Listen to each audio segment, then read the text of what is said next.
Hello everyone, welcome to my channel. I hope everyone is having a wonderful day. Before starting the video, please go ahead and hit the subscribe button and give this video a like up. The early issues of Star Trek, Voyager's comic sequel have been met by mixed reviews from fans. The chief complaint? The story extends the finale of Voyager, rather than actually following up on it. Despite being called Homecoming, the story delays the Voyager crew's return to Earth, as foes from the Delta Quadrant try to stop them one last time. Unfortunately, it's a case of a story where fans are more invested in the destination than the journey. Star Trek, Voyage, Homecoming is written by Susan and Tilly Bridges, with art by Angel Hernandez. So far, it feels like a good episode of Voyager, but that's not what fans want. Fans of the franchise want a genuine sequel. Star Trek, Voyager's finale, Endgame, aired in 2001. The series ended its 7-season run with Voyager on an approach vector to Earth, having finally escaped the Delta Quadrant. It was an emotional final beat for the show, one that Voyager, Homecoming is trying to repeat nearly 25 years later, paradoxically proving that sometimes you can't go home. That is, franchises like Trek can only find so much success by looking backward, when fans are eager for them to move forward, to progress the story, to break new ground and explore new final frontiers. Homecoming was sold as a sequel to Voyager, but really, it is more of a postscript. Homecoming picks up right where Endgame left off, but before they can arrive on Earth, Captain Janeway and her crew are whisked away for a confrontation with Voyager series villain Species 8472. The fate of the entire human race is seemingly in their hands. Yet fans aren't fully investing in these stakes. Why? It's a story they've experienced before. There are two ways of approaching franchise storytelling like Star Trek, Voyager, Homecoming. Readers can, and should, seek to enjoy the story on its own merits, as a Voyager adventure, regardless of how it fits into the larger picture of Trek lore. Yet, realistically, most fans come to a series like Homecoming asking what it adds to that larger picture. The first 2 issues of Homecoming's 5-issue run have had their moments in isolation, but even these are hard to divest from their connection to prior Voyager stories. Take, for example, Janeway's big moment at the end of Homecoming #2. She dramatically orders that the only means of returning to the Alpha Quadrant be destroyed, in order to protect Earth. It works as a reminder that Janeway is Loki Trek's most badass captain. Yet, it is a too familiar beat. It is the same decision Janeway made in the pilot episode of Voyager, and repeated in subsequent episodes throughout the show's run. Homecoming ringing this bell again, so to speak, ultimately rings a bit hollow. When Trek fans heard the title Homecoming, they got excited. This isn't the first time the franchise has charted the aftermath of Voyager's return to the Alpha Quadrant, but this was an opportunity to do it with a clean slate, to offer the best version yet, the definitive version. Part of the reaction to Homecoming is it went a different route. Part of the problem is the delay of the promised Homecoming, and part of it is the retreading of familiar creative ground. On top of that, Homecoming suffers from an acute version of a problem that plagues much of IP storytelling: the lack of legitimate stakes to propel the story and keep readers hooked. Fans know, for instance, that Janeway has to survive in canon to become a Starfleet admiral. This takes the bold, creative choice of having the captain sacrifice herself off the table, if the series wants to be treated as legitimate lore. Similarly, Homecoming imperils Tuvok, but most readers expect him to be saved by the series' end. Homecoming could still throw some curveballs at readers in its final 3 issues, but fans know how it is going to end. Voyager will make it back to Earth, ending with the book right back where it started. That, in itself, makes the curveballs harder to throw, and less impactful even when they do land. Following Voyager's crew as they return to Earth, reunite with family, and reintegrate into Starfleet offers a bounty of natural drama and organic stakes for the series to build on. Homecoming instead opts for the artificial stakes of a battle against Species 8472. For many fans, this makes it hard to appreciate, even if, on its own merits, the story is perfectly good Trek.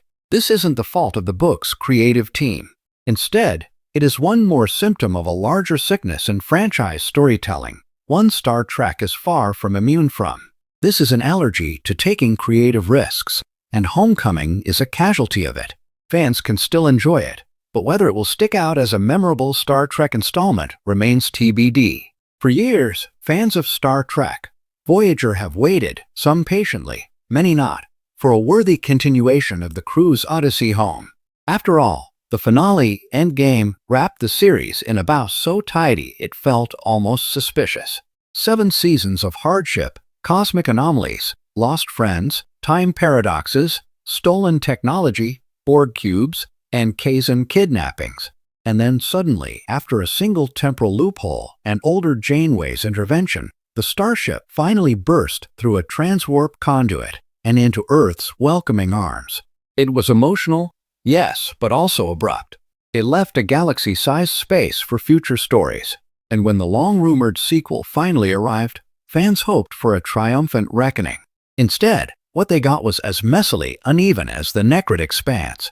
The sequel promised to explore the repercussions of Voyager's miraculous return, diving into the political, emotional, and ethical aftermath of their 7-year Delta Quadrant detour.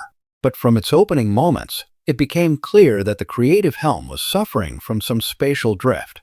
Rather than deepening the finale, the story stumbled over itself, tripping on dangling plot threads and dropping others entirely. The narrative began with Admiral Catherine Janeway, her shoulders weighed down with guilt and expectation. This should have been her moment, her reckoning with the timeline she broke to bring her crew home. But instead of leading with her emotional complexity, the sequel framed her as a reluctant bureaucratic symbol, shuttled from meeting to meeting across Starfleet headquarters. She spent more time staring out of windows than wrestling with the consequences of her time-altering gambit. Fans didn't want quiet contemplation. They wanted resolution, confrontation, catharsis. They wanted Janeway versus the time stream, not Janeway versus committee memos. Meanwhile, the crew, whose hard-won trauma and growth defined Voyager, were given arcs so disjointed they seemed ripped from alternate timelines.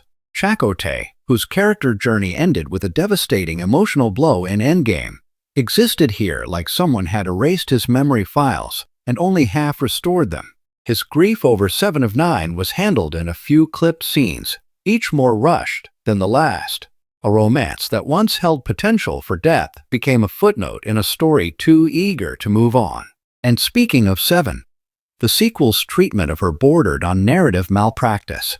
After Voyager delivered one of the franchise's richest character transformations, the follow-up shoved her into a storyline focused almost entirely on her past connection to the Borg collective. Rather than exploring her path toward individuality, identity, and newfound humanity within the Alpha Quadrant, the story recycled old trauma. It felt less like a continuation and more like a regression, an echo of the very arcs she spent 4 seasons overcoming. Even the Phoenix Holodeck Lounge, a new establishment featured as a hub of post-Voyager reunions, failed to land with emotional truth. These scenes were ripe with potential. Old crewmates sharing drinks, toasting fallen friends, reflecting on the long road home. But the writing favored fanservice over substance. Instead of meditative character beats, viewers were treated to snappy one-liners, disconnected anecdotes, and forced references to past adventures. It was nostalgia without nourishment. Where the sequel truly faltered, however, was its insistence on crafting a grand conspiracy to explain Voyager's fate. The premise that a covert branch of Section 31 secretly orchestrated elements of the ship's return felt like a desperate attempt to graft modern trendiness onto classic Trek optimism.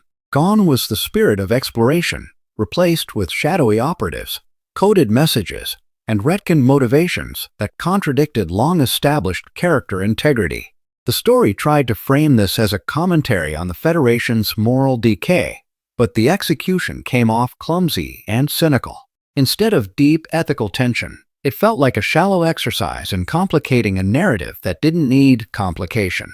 Voyager's journey home was always meant to be a testament to resilience, ingenuity, and unity. Turning it into an accident of espionage robbed the crew of their agency and robbed fans of the emotional reward they'd earned. Even the return to iconic locations, like the gleaming towers of New Berlin or the bustling markets of Deep Space 4, couldn't disguise the structural missteps. The sequel simply tried to tell too many stories without committing to any of them. Still, buried beneath the narrative clutter, there were glimmers of what the sequel could have been. The scenes between Janeway and Tuvok, portraying their friendship's quiet strength, felt authentic. Harry Kim's struggle with survivor's guilt had real emotional teeth, even if it was undercut by pacing issues. And the Doctor's mission to establish holographic rights within the Federation hinted at bold directions the story could have explored. But the finale, is where the sequel truly failed its mission. Instead of delivering the deeply emotional crescendo fans longed for, the story spiraled into a technobabble-heavy conflict involving temporal shockwaves threatening to destabilize the quadrant. It felt like a reskinned version of the Endgame climax, except without the emotional stakes, thematic resonance, or sense of closure. The moment that should have tied the whole experience together, a heartfelt reunion of the Voyager family, was replaced with a rushed montage of scattered characters moving on with their lives. No shared celebration, no collective acknowledgement of their legacy, no final words from Janeway, whose leadership defined the entire journey. The sequel ended not with triumph, but with a quiet whimper. Fans didn't want perfection. They didn't want another action-heavy finale or another time paradox twist. They wanted what Voyager always did best: heart, connection, a reaffirmation that no matter how far from home you find yourself, you can always chart a path back. Thanks for watching this video. Please subscribe to our YouTube channel and stay with us.